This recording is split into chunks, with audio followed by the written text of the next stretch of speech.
ইসলাম park যুগে আরবের ভৌগোলিক, সামাজিক, অর্থনৈতিক ও ধর্মীয় অবস্থান সম্পর্কে সংক্ষেপে কিছু জানবো আর কি।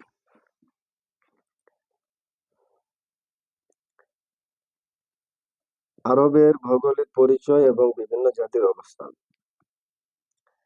আল্লাহ প্রদত্ত বার্তা, বিচ্ছুরিত আলোক রশ্মির বাস্তবায়ন ও রূপায়ণ, যা রাসূল সাল্লাল্লাহু আলাইহি ওয়াসাল্লাম মানব জাতির সম্মুখে উপস্থাপন করেছেন, তাদের নিকট পৌঁছেছেন নিজের কথায় ও কাজে, যা আজ আমাদের নিকট সিরাতুন নবী বা রাসূলের জীবন চরিত্র হিসেবে পরিচিত।